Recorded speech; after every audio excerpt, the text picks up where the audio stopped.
The Hawaii State Energy Office has been up to some exciting new projects lately. And Living 808 caught up with our friends of HSEO to learn more.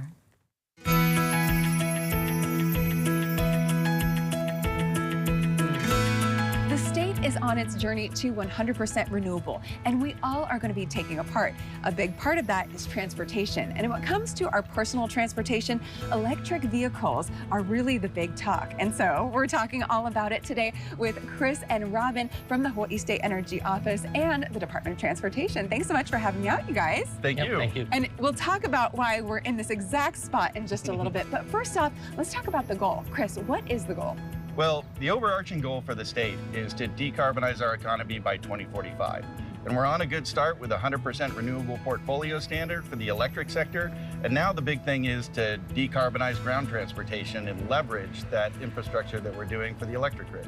Okay, wonderful. And let's talk about that, because when you talk about the electric grid, I think a lot of people think about the charging stations, right? And this site is special for a reason. Can you share a bit more about that? Yeah, so under the National Electric Vehicle Infrastructure Program, which is a new federal program, we're getting 17 million statewide to install fast DC chargers. And one of the sites is right here at Aloha Tower.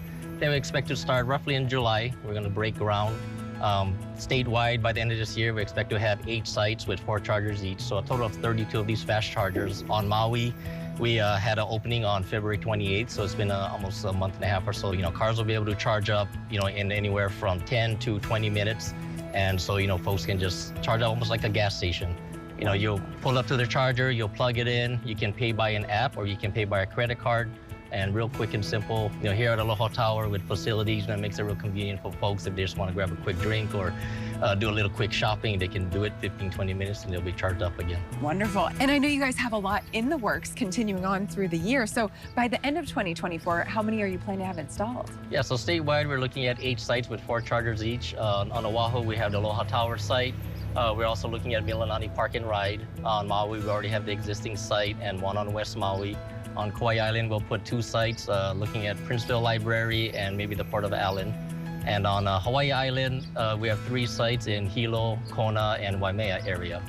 And also, earlier this year, we were awarded a federal grant that allows us to repair and upgrade existing public or private chargers out there. So we have right now about 25 sites that will have 4 chargers each, so it's another 100 chargers that's going to be publicly available in the next 12 to 18 months.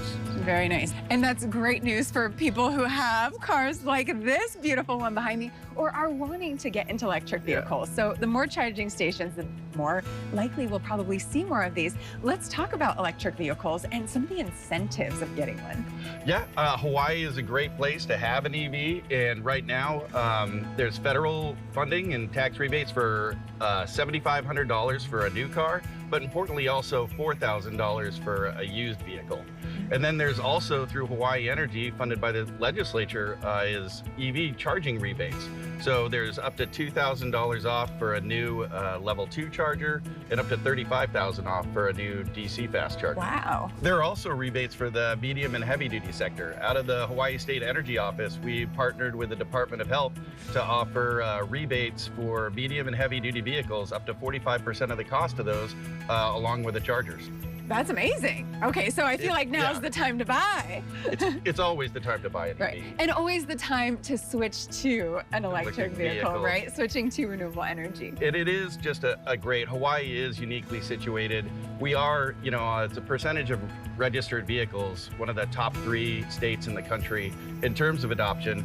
Because of our limited range, because of our good weather, it makes it a natural place to adopt EVs without having much of the concern. Yes. And speaking of that transition, I hear the state's fleet is doing. Yeah, so in 2019, we knew being the Department of Transportation, we wanted to be leaders in this. So we initially started with purchase of 4 vehicles with charging stations, but it was a lot of capital up front. So in 2020, we executed a contract to obtain electric vehicles and chargers as a service. So that way we could get the vehicles up front and the chargers, but pay over time. And we also opened up this contract to all state and county agencies.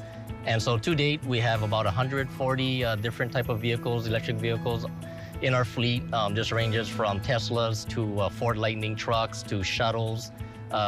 Our airports even has hybrid street sweepers. That is so neat. Wow, the future is here. And when it comes to this topic in particular, the future is here so that our planet has a future. So Chris, talk about the importance of this.